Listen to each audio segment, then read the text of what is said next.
I'm Matthew Kerbis, the subscription attorney, and this is Law Subscribed, your dedicated source for all things subscriptions and the law. Thank you to my sponsors. See links to them in the show notes. Everything discussed is only for educational and entertainment purposes. Enjoy the show. I'm thrilled to have with me today Ray Allen, founder of ContractsCounsel, a platform that I was on even before going solo, starting my own practice. Ray, welcome to Law Subscribed. Yeah, thanks for having me. I'm excited to be here. Yeah, so I mentioned ContractsCounsel here and there, and it's been in a presentation or two, but I think most of my audience might actually not be super familiar with ContractsCounsel, even though it's been around even longer than I've been a solo practice attorney. So Ray, tell my listeners a little bit about yourself and tell us about ContractsCounsel. Yeah, sure. So first and foremost, I'm not a lawyer, so I think that I apologize to your audience if I say anything controversial or anything incorrect, but I probably look at things differently, so maybe it'll be interesting. But my background, I was in sales for 11, 12 years for a large services company. The core business was a translation company, and the category I was in was legal. So I used to sell services to big law, and that's kind of the world that I lived in. And I left that job. I fell in love with online marketplaces. I wanted to build an online marketplace. I knew the legal category. So we landed on the idea of starting a marketplace for lawyers to find new clients. And we wanted to make the marketplace powerful in the sense that we deliver consumers, small businesses, startups, people using the marketplace, flat fee proposals for work. And we thought about what lawyers do that we may be able to achieve that objective. And we landed on, basic transactional work. So drafting contracts, reviewing contracts. So, and I guess taking a step back, ContractsCounsel, it's a services marketplace. There's obviously two sides to it. So for the lawyers that are in our network, they use it as a customer acquisition channel. And like I mentioned, we work mostly with consumers, small businesses, startups. We do some engagements with the mid-sized businesses as well. But on the customer side, we help them request proposals from lawyers. Then many people don't know what lawyers know and don't even realize what they need. And if they do have an idea what they need, they're not going to know what to tell a lawyer to be able to get pricing from them. So the platform helps them with that. They create the competitive bidding environment. So, someone may come and hope to get a staff agreement drafted. They can receive 3 to 5 proposals from lawyers on our network that do that they can compare. And then there's tools built in for communication, hiring, project management, and things like that. And one of the interesting things we learned is the type of work we see is very widespread. And I think it's because a lot of things in the legal industry point back to a legal document. So we do a lot of prenup. We do a lot of tech-related agreements. There's tons of further privacy policies. We do a lot of real estate work, commercial leases, purchase and sale agreement, quick claim deed, and, a whole lot in between. I think that we have 600 categories that users can pick from. So it's been an interesting ride so far. It's been going for about 4 or 5 years, and we've grown nicely. We've got about 1,000 lawyers in our network right now. Not all of those lawyers are active on a monthly basis. I think some people, and I think you may have fallen in this category, you use the platform to supplement, a current book of clients to pick up extra work. There are some lawyers that use it as their primary client acquisition channel and do a lot of projects with people. And, I say that because some lawyers will be really active in certain quarters and certain months, and then they'll go away because they get busy on their project work with their current client base, and they come in and out. So people use it in a lot of different ways. I think our network is mostly solos, even though we do have some in-house lawyers that have side practices that use the platform. So anyway, that's a little bit about us and a little bit about me. Yeah, and I was using the platform really when I like before I got started. I can't remember how you found me, but probably LinkedIn or something. And then you reached out Yeah. to my old firm email and we talked about it. And I thought it was really interesting. And I don't even know if I think I started to sign up. And then, oh, I think I did sign up using the old firm. I don't know if I ended up getting any clients at that time, but it was great when I was launching my practice to already be on the platform and I was getting some business there. And I remember if I got like hired for like any sort of contract work, a prenup, lease negotiation or something, the other party to that contract also found a lawyer on Contracts Counsel. And now here I am interacting with another lawyer on my client's behalf who the other party found on Contracts Counsel. Now, sometimes, you're just trying to get a deal done and it's not adversarial, right? Like with the prenups, right?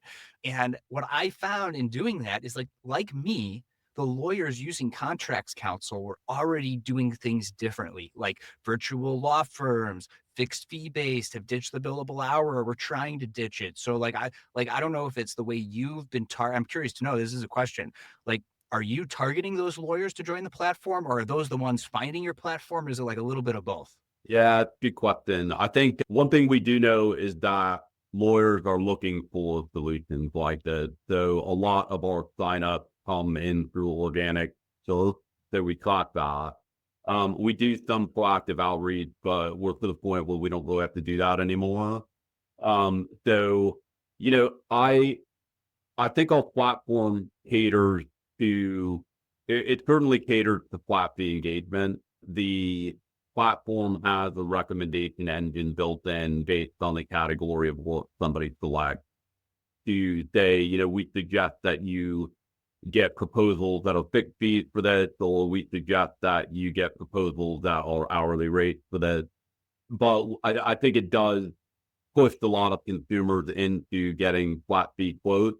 And, one of the reasons we want to do that is we want to make comparison meaningful.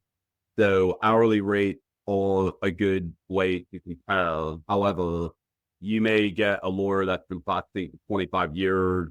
It may take them a couple hours to do something for someone and their billable rate is high. You may get a younger lawyer that hasn't been practicing very long. They're going to need to do extra research. They may not have the template that the lawyer that has been practicing for a long time have. Their hourly rate may be half, but it may take them 6 to 8 hours to do the work. So I think us trying to promote flat fees gives consumers a meaningful way of actually comparing proposals for people and understanding the cost. And we recognize that it's difficult for lawyers to provide flat fees for a lot of different engagements. So we give them ways to communicate to people that, here's the price. I'd like to speak to you prior to you hiring me in case we need to change this. But in terms of being able, to compare where my rate stands relative to other people, lawyers do submit fixed fee proposals. So I do think that lawyers that opt into using our service probably have a bit of a bias towards technology, towards the internet, thinking about building their practice in different ways. Since I think that there are a lot of changes going on right now.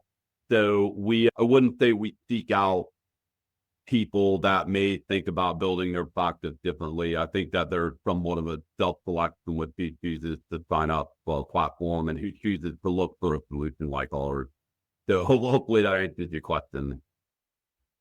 Yeah, I think so. And something that comes to mind, you're talking about templates, and it made me think about how I've been able to see like the roadmap come to play, like come to fruition, and like the product development, like over the years, right? Because when you started out, like it wasn't necessarily easy to communicate before talking to the clients, but now or potential clients, but now it's super easy to communicate with them and like have some back and forth, in the chat before they ultimately hire you, clearly conveying the scope of the fixed fee service and having a place to explain that when putting in the bid.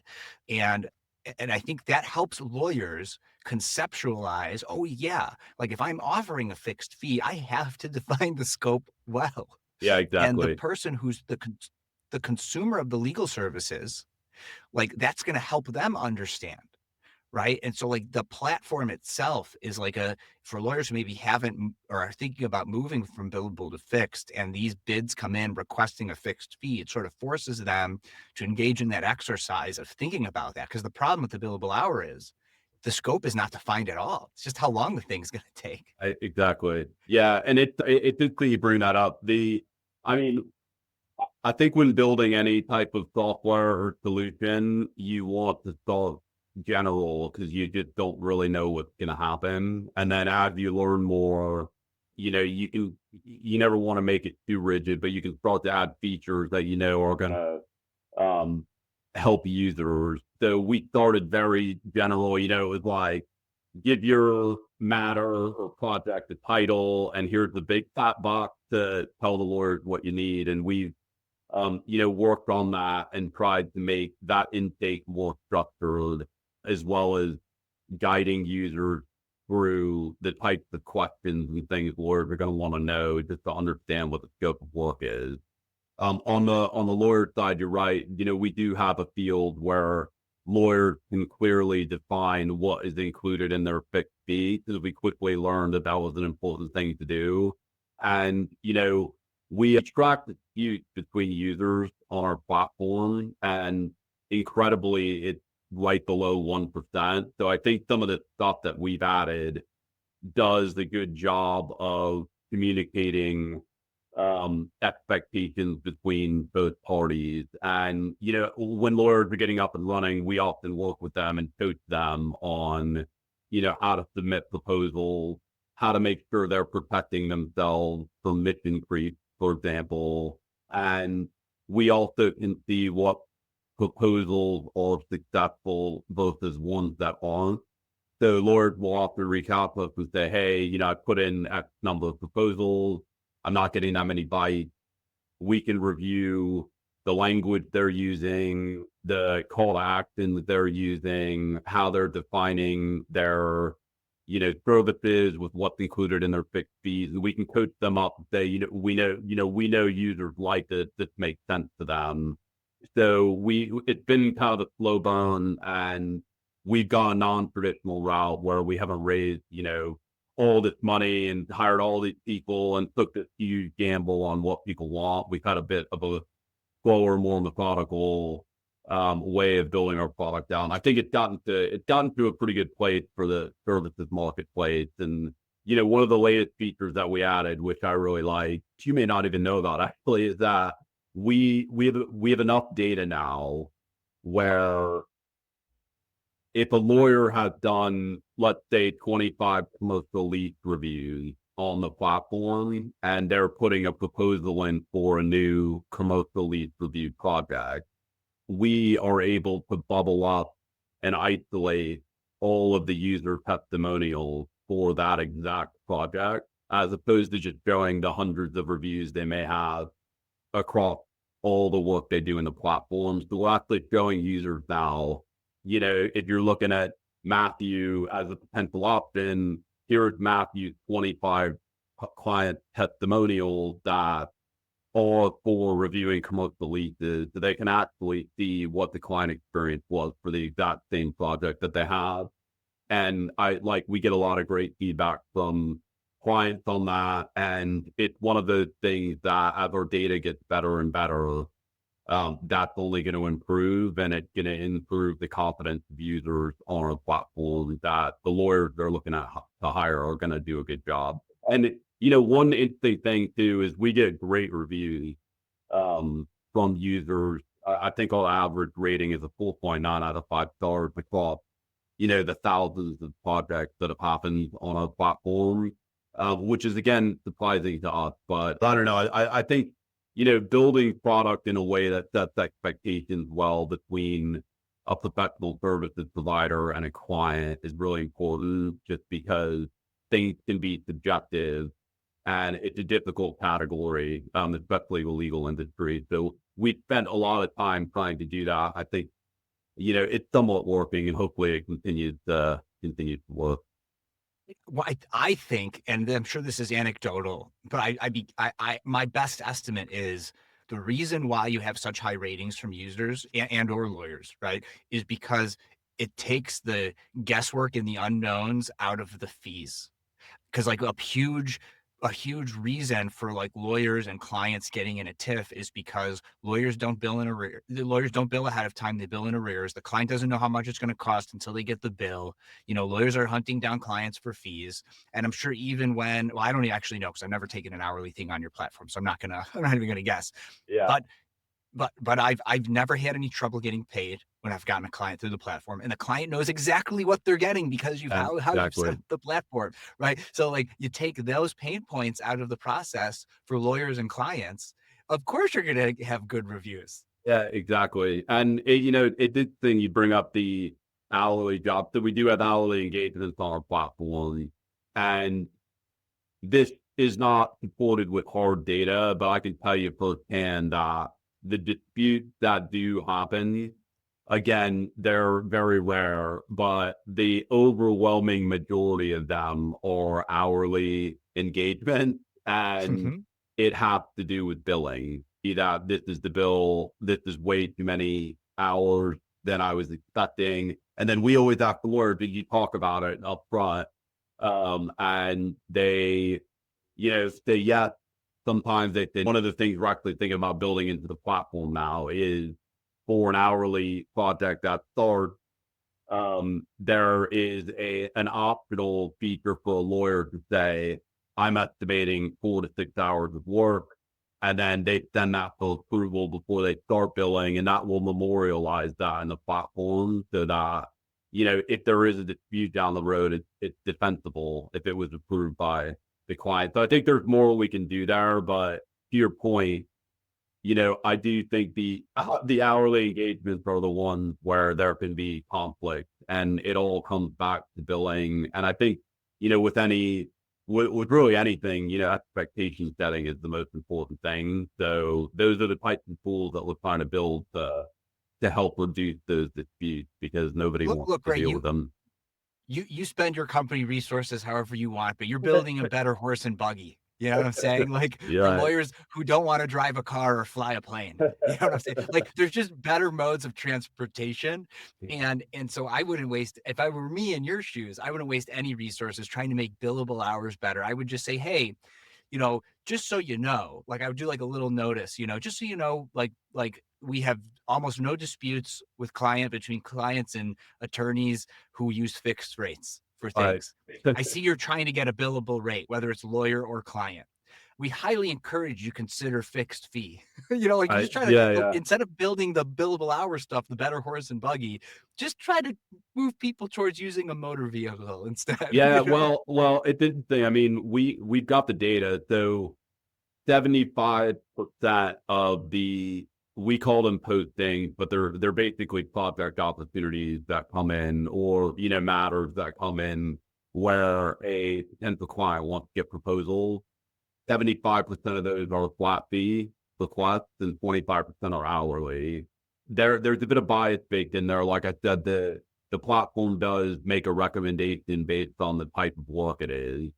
But it's clear to us that customers want to get fixed fee pricing based on those numbers. Maybe there's plus or minus 5% of that from the platform, but the overwhelming majority of opportunities that come in are flat fee jobs.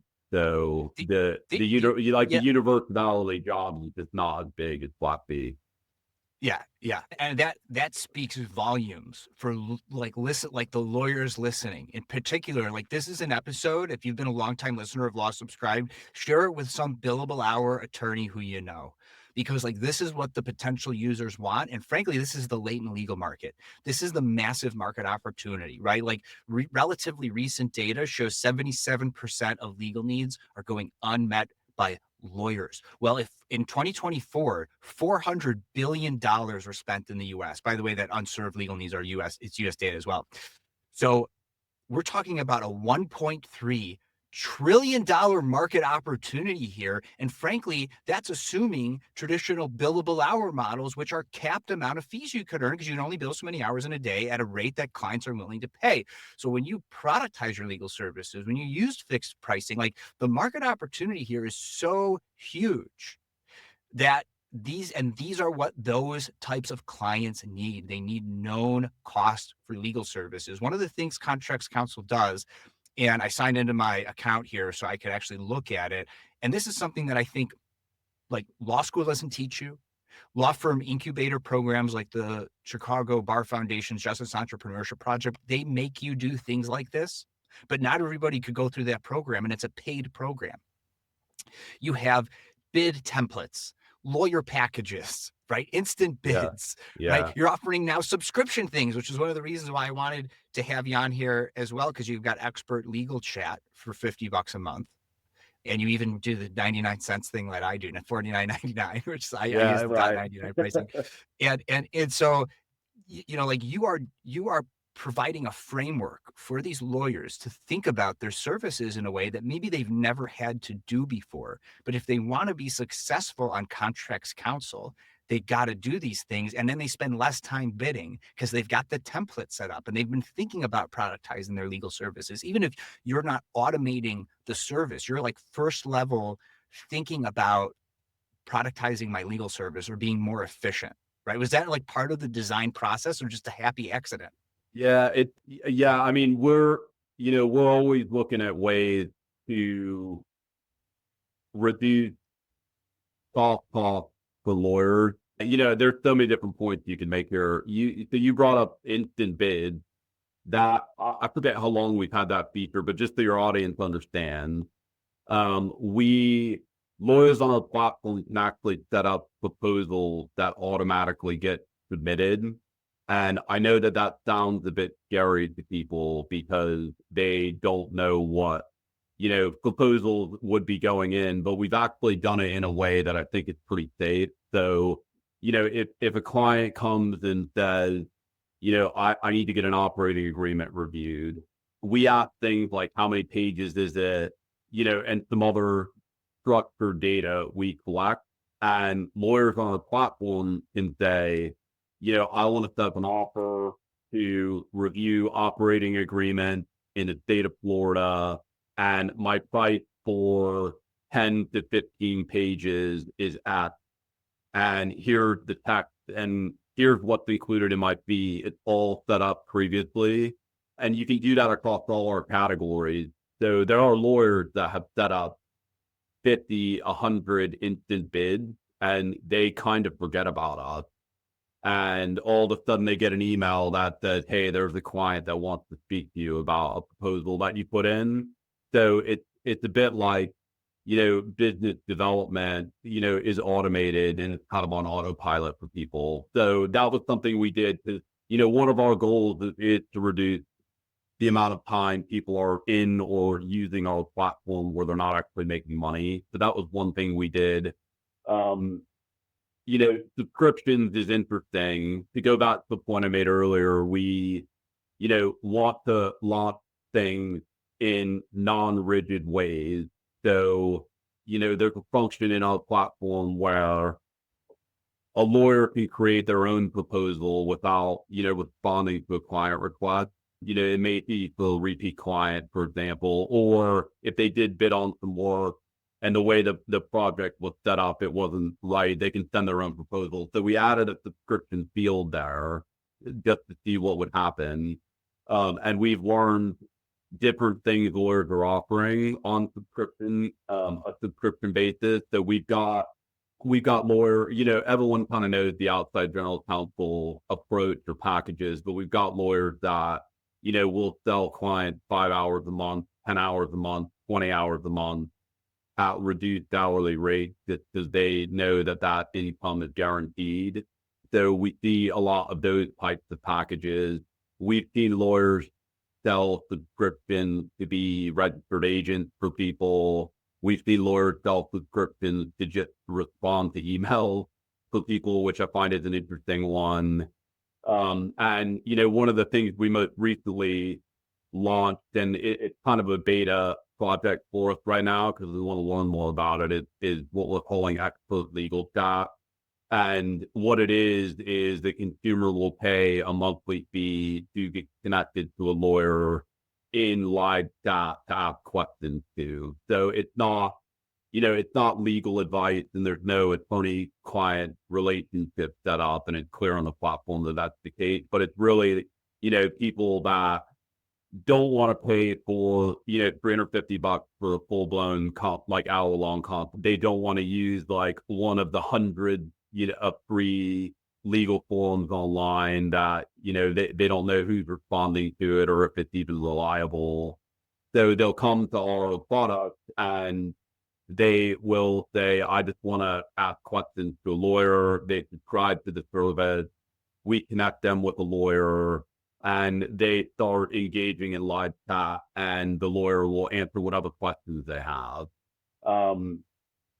It seems to be working well and we're allowing users to rate chats. And I think all of the ratings have been 5 stars so far, which is good. But one of the most interesting things about it is that we've actually seen 40% of those chats convert into paid services. And so in a sense, it's becoming a lead gen service for the lawyers that are doing live chat. And I guess specifically what I mean about that is they may get connected with a user. They've got a question. The lawyer figures out what they need, and inevitably the user's going to say, "Well, can you do this for me?" Right? Maybe they need to get a certain document drafted, or they want to get a non-compete agreement reviewed or, something like that. That was what their initial question was about. And the lawyer says, yeah, they can do it. They can send an offer in the platform. Since the client's already signed up, they can get hired through the platform and they converted kind of the chat client of theirs to a paid services client. So it's still early days on this, but it's pretty interesting. And I think that there's definitely a market for that. And like other things we're still measuring is how many people are going to just cancel it after they get their question, answered versus people that keep it open because they find some sense of utility in having a lawyer available whenever they want to chat. So we're still measuring those numbers. We suspect there will be a lot of cancellations, but there are people that have been leaving it open as well. So that's an exciting thing that we're working on. We've tried some other stuff with subscription. So there's some big legal subscription companies out there like Legal Field and, other people where you pay a certain fee and you get a certain set amount of services per month. We haven't had as much success on that. And also lawyers haven't had that much success when they've been offering that on a platform to people. The thing that we've seen have the highest success is when they just sell a chunk of hours to you, basically. And they can show value to a client because they may bill out at $350 an hour, but if they bundle 10 hours, maybe it aggregates out to $275 an hour, or something like that. So, well, Ray, I'm glad you brought that back up because this is my moment for users of ContractsCounsel because we're going to post this in the circle group. We're going to make sure people who actually use it also listen to this episode. yeah, This is for them.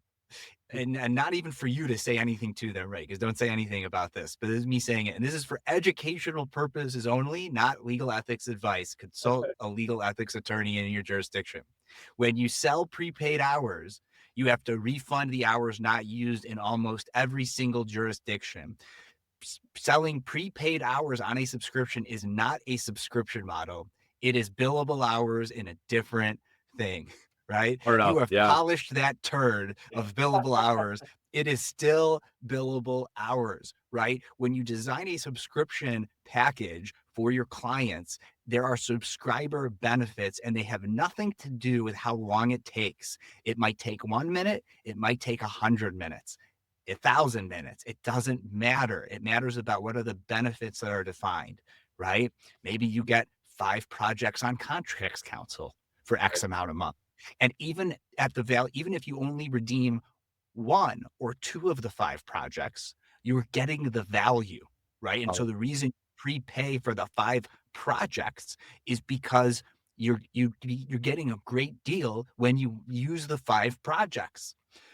So, and then the attorney account of the income, and that's not to be said in other industries, prepaid hours couldn't work. But in legal specifically, because of the case law, because of the ethics rules around hourly billing and what you can and can't define as an earned fee, do not sell on subscription prepaid hours to the lawyers, just for educational purposes only.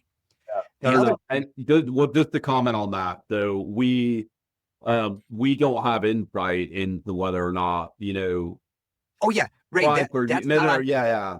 yeah, So, that's not on contracts counsel. yeah, That's on yeah. the lawyers. Well, yeah, That, exactly. And yeah, it didn't say you bring this up. So we have taken a very, light-handed approach to the whole platform, because our view is that we are not the regulators.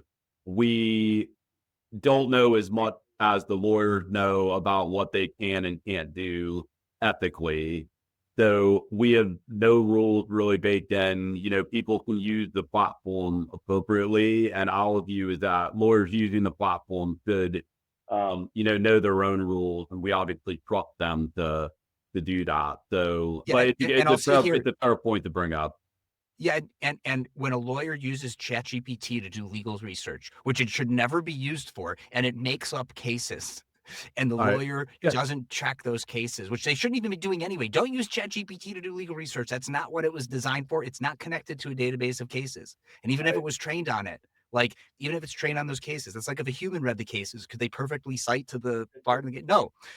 So don't use that ChatGPT to do legal research. But my point is, OpenAI is not liable when a lawyer Exactly. breaches their legal ethics, right? I don't think contracts counsel, Yeah, is a, exactly.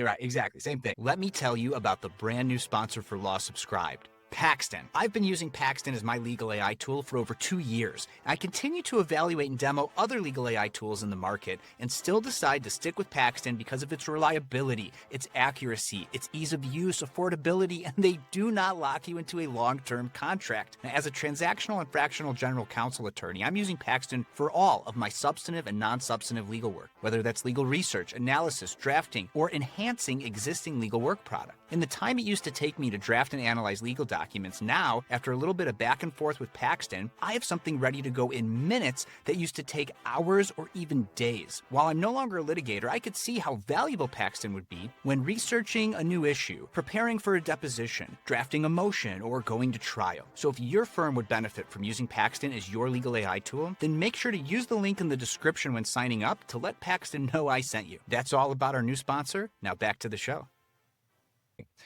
Having said that, we've been hiding the ball here a little bit, and we're not going to get into it too deep. But lawyers who might want to join the platform might be thinking, well, okay, like how does contracts counsel even make any money?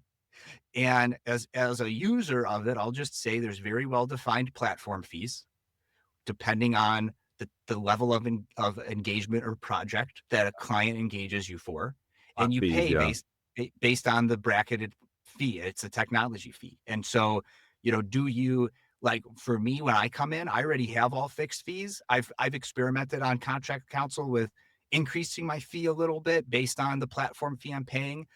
And then I've also done it where I've just not increased the fee I would charge off of it because the fees are relatively reasonable. They're bracketed, so I know what it's going to be. And that's the CAC, right? That's the customer acquisition cost. And I have found both work for me, but it's typically more successful when I just charge whatever I would have charged had I not, increased my fee based on the platform technology fee that contracts counsel. So like you only make money when we make money, but we are paying you a separate fee for that customer, for that client, is the way that I've interpreted it. Yeah. So, I mean, there's a bunch of points on that. So we taking a big step back, I think that client acquisition for lawyers is difficult. It's only going to get harder based on the things that we know and have read, which I'm sure many people in your audience have read. People, not big businesses, but let's just say consumers and small businesses, they find lawyers through Google and they find lawyers through word of mouth and referrals. Those are the two main channels. Google, in my view, is extremely difficult for solos, even small firms to compete because of the way the economics work with their bidding model. And inevitably, the big keyword, which by the way, legal is the most expensive category on Google. The small solos are going to get outbid by the big funds all day long. So, and then secondly, if you want to rank organically, which I know a lot of lawyers put a lot of time into SEO, which we have as well, the budget that some of these big funds have to deliver, SEO content, is much higher, and their domain authority is going to be much higher than a solo's website. So, in my view, it's extremely difficult to acquire clients. And then the other types of lead generation services that you pay for, are, pay $500 a month and we'll loop you in on an email with some lead. You guys don't have the ability to choose what you get looped in onto. And 80% of the time, the lead is something that you're probably not even interested in. And Just quick anecdote, those platforms have tried to get me to sign up for them. We don't need to name drop them, but I know I think the listeners know who you're talking about. Yeah. So and there's other ways, right? But I find and think that client acquisition for lawyers is hard, and it doesn't seem like a lot of people talk about it. I could be wrong. But one of the reasons we have structured ourselves the way we are is we want the barrier to entry for lawyers to participate in a competitive marketplace to be zero.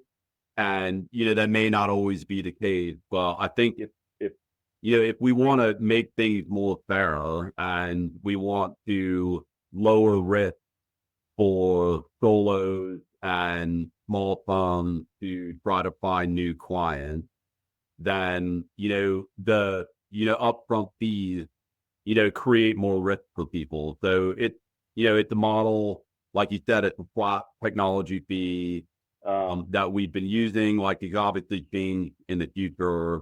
But our goal is to just get participation, and we want it to be a no-brainer, as opposed to, looking at some upfront fee that you got to pay and figuring out, what you're going to get in return for that. So that's our view. We just want to make it a no-brainer for people, and we want to get people into the ecosystem participating. If they get value out of the marketplace, that's great. We hope they do. If they don't, there's no, $2,000 loss, in, spending fees in a quarter to try to acquire clients. And, it took you $2,000 to learn it wasn't going to work. So yeah. Yeah. And I remember when I was being sold to try to sign up for one of these other platforms that you could say competes with ContractsCounsel, but it's like it only competes in that it's a two-sided marketplace, and then everything else is totally different. Where they were like, well, we are the top search result for, blank practice area in Google. And so I searched it. I remember searching it live. This was like, 3 years ago. And I was like, actually, no, ContractsCounsel is the number one SEO result. Right. So, Yeah. like whatever That's good to magic hear. you guys are doing, Yeah. I know everything's changing with search generative experience and all that stuff, but it's interesting. Look, I get all of my information of vendors I need to hire through Perplexity.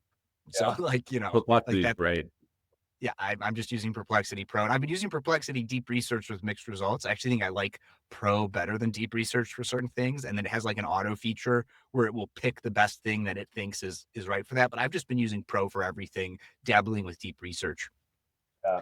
Another thing I wanted to point out is this, even though you're offering it as a subscription and you expect there to be churn with the $50 a month for the expert legal chat, there might be something to that price point for even just a one-off consultation. So other friend of the show, another platform, two-sided marketplace platform that I'm an attorney on, an approved attorney on, Hello Prenup. Now they're just doing prenups. Like, so imagine ContractsCounsel, but like it's just prenups, right? And there might be something to that, right? Hello Divorce, like there's ideas there. What they offer, and they've changed their product a lot over the years too, is it's like a 30-minute call. I think it's just like 20 minutes, $49 with an attorney, but it is legal advice about what they should or shouldn't do for the prenup. But I had to pre-agree to engagement terms, as did the the user of Hello Prenup, that this is like a one-time engagement for 20 minutes. As soon as the phone call is over, attorney-client relationship terminates. And it's my opportunity to actually give valuable legal advice in 20 minutes for $49. They just pass that fee right along to me, because they make money when the customer buys the prenup. So it's not an exact one-to-one, because they're selling an automated template, right? And so they pass along that $49 to me, but it's really it's an opportunity. I'm making money to try to convert them to hire me for the full prenup representation, which is a pre-agreed to fixed fee that I will have to agree to, if I'm representing them for the prenup, right? So like, there's something about that $49-$50 price point to just like talk to a lawyer for 20 minutes and just see if and then it's my opportunity to convert them so I could sell a project. Right. In this instance, it's prenups, but on contracts counsel, it could be a prenup. It could be anything. Yeah. And so I think there might be something there. And whether it's a subscription or to just like a one-off payment for a one-off call, and what Hello Prenup does, I'm not sure how you want to do this, Ray, is they integrate it with Calendly. And so I have to, and I'm already using Calendly, so it's easy for me. You just get calls booked on your calendar, basically. And then I make $50 whenever $49 whenever I get that thing. Yeah. Yeah. No, it did the thing. I mean, there's certainly a gap between paying $0 and paying full hour consultation. And I think that is the gap. I think the price point is definitely for debate. We don't have enough data to know, where to necessarily price it. And we've been playing around with that a little bit. So, and the interesting thing, well, you're talking about calls, we're doing that. The interesting thing about that is you can actually do more than one of one. So there's a bunch of different ways to look at it. But I think in terms of helping consumers and helping people, I think those types of products are great because, somebody that has no idea about a situation or a problem they've got, all they want to do is to connect with a lawyer. They go on Google, they go to law firm website, half of the law firms say that there's a $300 intake consultation fee. Maybe it's refundable if they represent them, maybe it's not. A lot of lawyers will also not respond to inquiries if they don't think the client is going to end up being a good client, which is understandable, because obviously you guys get a lot of inbound and are busy. You maybe head down and some client work when inquiries come in. So it's just challenging. And I think if you can aggregate enough demand, then you make clients that aren't seen traditionally as good clients, you make them good clients, because it's not just about one, it's about all of them together. So I definitely think that there is something in this space. Again, it's something we've just started, but I do think it's solving a problem for people. And hopefully, people can go to bed easier at night because they did connect with a lawyer. They did get some guidance on some issue that they might be dealing with. And, hopefully they've helped them. So it's fair. It could be a subscription, it could be a one-time fee, but I think bridging the gap between the full hour consultation and no consultation at all, I think is definitely a problem, and it's what we're trying to solve for. So I have maybe two more points and then a fun final question, but we're at time. So I just want to see if you have another 5 or 6 minutes. Oh yeah, totally. Okay. So from my perspective, like, more subscription offerings in the legal industry just increases awareness that that's even an option to subscribe to an attorney, whether that's legal advice, legal information, whatever. So like, because my $20 a month subscription for my clients is that, like, they message me in the client portal, but they're like actually getting advice, right? Now, what I see and what I would love to have, and I haven't seen a solution that's built for lawyers like this. I've seen it built for content creators, but there's a question of confidentiality, so I'm not doing it yet, is like a subscription attorney bot for my law firm. Because you're not giving legal advice anyway, Ray. And like, the way that I see it is, I like getting hands-on, even though I'm not technical. I'm tech savvy and I like building and no code integrations and other things. Most lawyers are not like that. They just need a platform like ContractsCounsel that they could go to, and like, you have it set up for them. And like they could just do it, like, based on their past interactions, maybe based on data that they input. Yeah. You help them make like a, that law firm or that attorney named bot. Now you don't, I think you don't want to pretend it's a real person, and you definitely don't want to pretend it's you, the lawyer. You want to say, hey, look, I'm an AI chatbot that's been trained on this lawyer or this law firm's data. I can't give you legal advice, but I could help point you in the right direction. And then if you need to, we could get you in touch with the attorney, right? Yeah. And so like, then they're always available, and if I don't know how you could do it on the back end for your thing, but if you could segment it so like each lawyer on the platform sort of has their own different way and maybe some different settings, more friendly, more formal, more whatever, I think there's an opportunity there.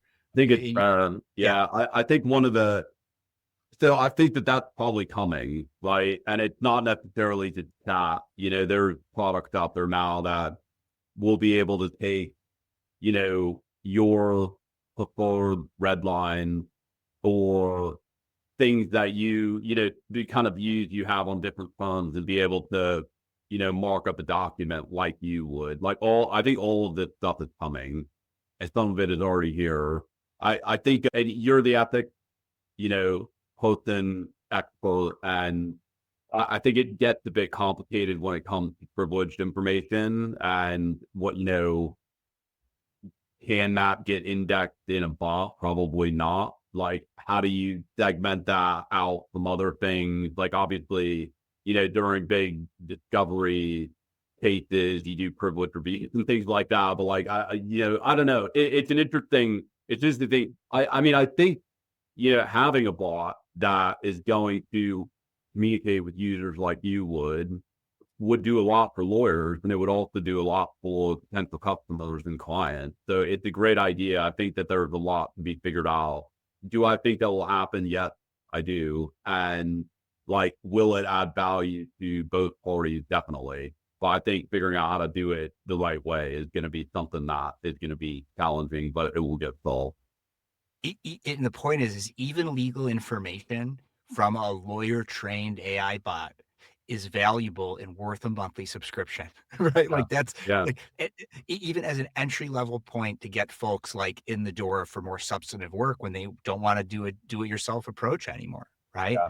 It's like these legal AI chatbots that don't give legal advice will be like an on rails do it yourself approach, but sometimes that's just not going to be enough. Sure, could I, clean my own gutters?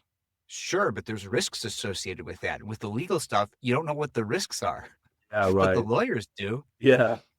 So like there's a certain level of do it yourself and get professional help in whatever it is. And I think that the AI chatbots that are Gen AI powered that don't give legal advice, but are trained on how the lawyers interact and their knowledge, I think is the future. And I look forward to seeing how you guys are, implement something like that. Yeah, and I think it brings up probably a whole different podcast, which I'm not qualified to talk about mostly, but the idea of consumers engaging directly with AI to do things that might qualify as legal services is an interesting thing that I'm sure a lot of people are talking about. And, within the legal startup ecosystem, there's a lot of AI products being built for lawyers because of that issue. I think people, there have been some companies that have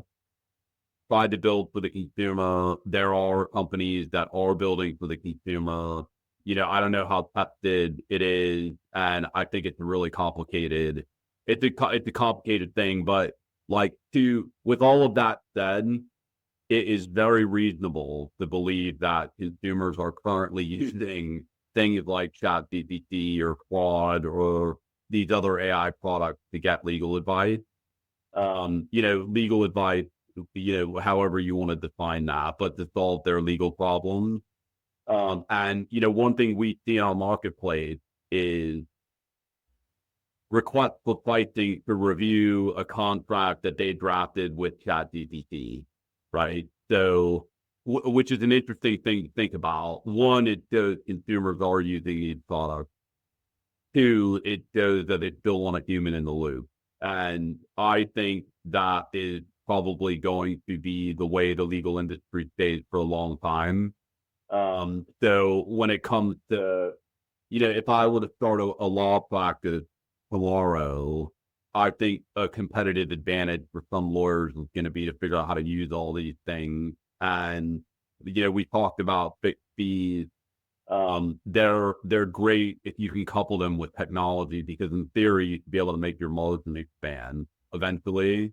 So, but anyway, like, this is a whole different topic. I don't think anyone knows what's going to happen, but it's definitely it's an interesting thing to think about. And, like I mentioned, we're seeing more of this type of stuff come into the marketplace. So it's reasonable to believe that consumers are using this technology. And I think, ultimately, people that are going to lean into this as lawyers will probably benefit, because it's not going away. And I think the adoption from the consumer side is only going to increase. And what it means to lean into, I don't think anybody knows at this point. But, I would recommend, like, starting to play around with this stuff. And, I've talked with a lot of lawyers on our product, is we have built something that is kind of a MVP to help lawyers do their jobs more efficiently. And some of the stuff I post with people is pretty amazing. Like, there's lawyers that use ChatGPT to, do a first draft, or they take a clause and, they say they want to update this clause. Like, people are using it for all different ways. I know there are some other products that are built by some legal tech companies that people are using. The lawyers in our network are using it and trying to learn it. And I think that is a smart thing to be doing right now, because it's not going to go away, and consumers are going to increasingly use it themselves and expect that lawyers are using it. And, one of the interesting things to think about, there's obviously doomsday people with AI and, lawyers are, going to get crushed. But, like, my view is maybe a bit contrarian. Like, I think it could make the total spend on legal, like, in the aggregate, increase, because it may unlock an unbelievable amount of demand if prices can come down across the industry. So I don't know, and we were talking earlier before we started filming, the need to have tons of associates at a firm may change because of some of the technology. So when it comes to margin, that margin profile might change, because you don't have all of the, labor overhead, office space overhead. So I think it's a much bigger discussion, but I think you could make a sound argument that, legal spend might increase. And, it's somewhat validated by the Uber and taxi example. Like, more people spend money on taxis now than before, because everyone's gotten accustomed to taking Ubers, basically. So could be determined how it ends up. I don't think that it's a doomsday thing at all. I actually think it could be the opposite. Yeah, Ray, and I'm glad you, a non-lawyer, identified the Uber example, because it's one I bring up all the time. And it's Yeah. people lawyers have a hard time wrapping their minds around it, because it's like, okay, well, did they see, oh, well, this is the market, like, this pie is the market of legal services, or people paying for legal services. And I go, that was like the people paying for cabbies.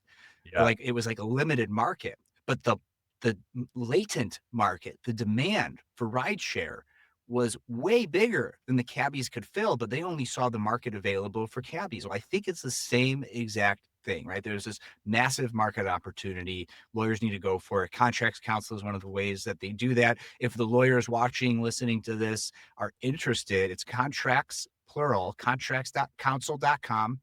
You scroll to the bottom under company, there's a for lawyers button, and you click on that for information about if you want to join the platform. You could figure it out that way. Any other sort of calls to action or places to go or follow or link in Um, it or I whatever? think we're looking for real estate lawyers right now. So, like, we can leave it at that.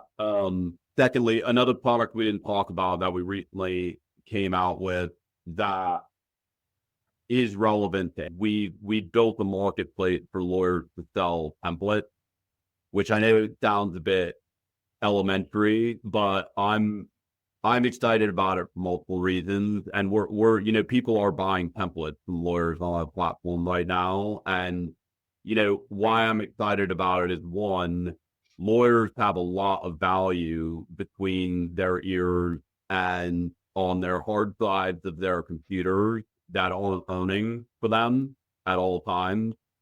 And building a, yeah, I like to say a digital asset marketplace because it could become more than just templates, but being able to create listings to sell to consumers and earn money while there's no incremental effort on your end to deliver the service is a way to create passive income for your practice.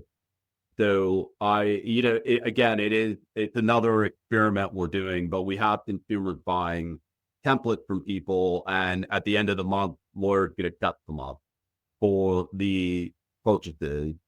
And then the second reason I'm excited about it is that we, I may be wrong about this, but we may be the only solution online now where you can download a legal template and then actually have access to the lawyer who drafted it, which I think from a consumer experience is really good because many people find a template online and they download it and they read it and they're like, whoa, I don't understand what a lot of this is. I don't know how to fill this out. This clause doesn't say exactly what I think it needs to say. And then they're kind of left with no options. So what we're doing is, Matthew could upload templates to sell. Somebody buys a template.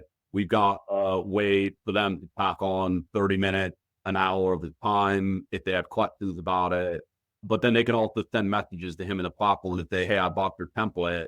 Can I hire you to help me optimize it to my situation? Which I think is a great user experience to solve the big problem that's out there. So that is one thing that we're excited about. We just need more listings. So if you want to be, I hate to use the cliche, but like a creator, you could help us try to build something in the legal creator industry because I think there's a big opportunity for it. And especially with some of the AI tools now where you might be able to generate great templates, in 10 minutes, for example, it might be a good way to create passive income for your practice. So that's something I'm excited about.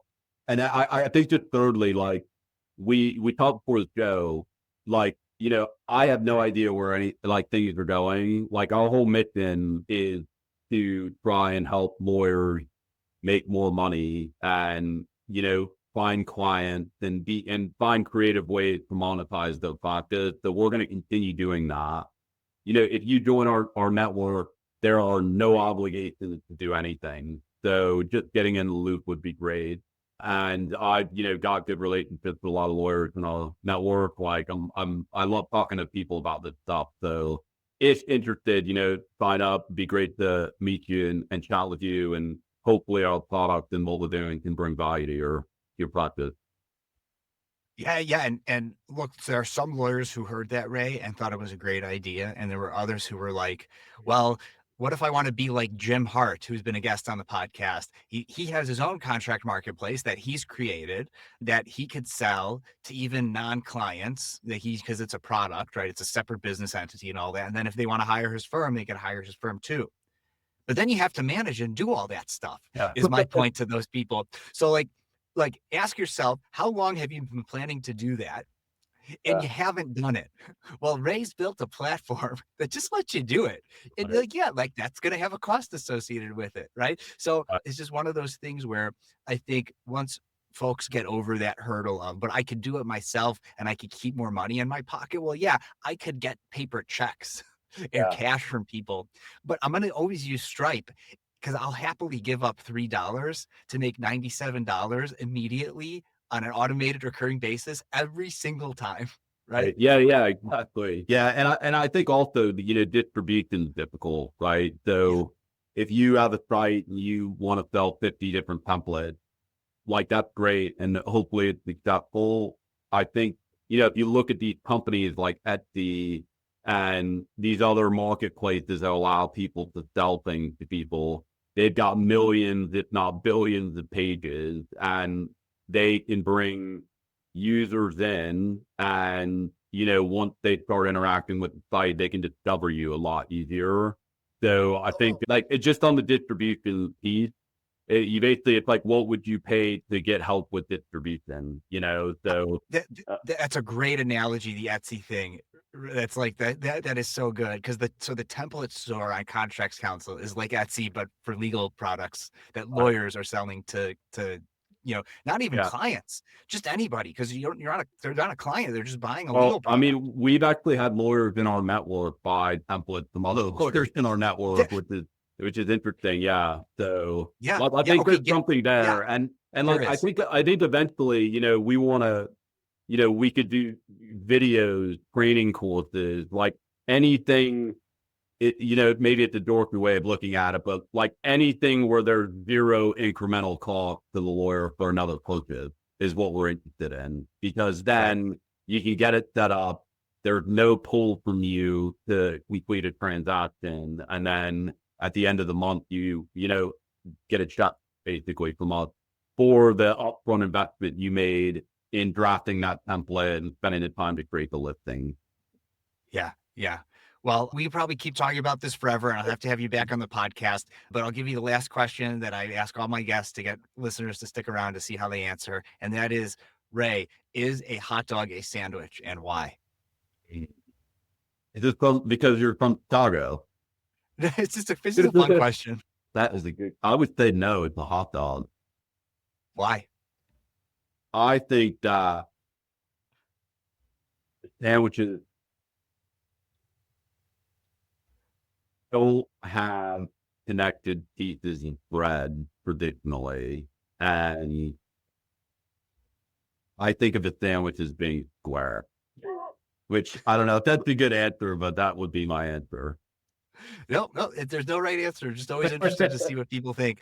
Well, stick around for 30 seconds after we click stop recording so it can upload to the cloud, but we'll just sign off. One last time, Ray Allen, thanks again for coming on Law Subscribed. Oh, no, thanks for having me.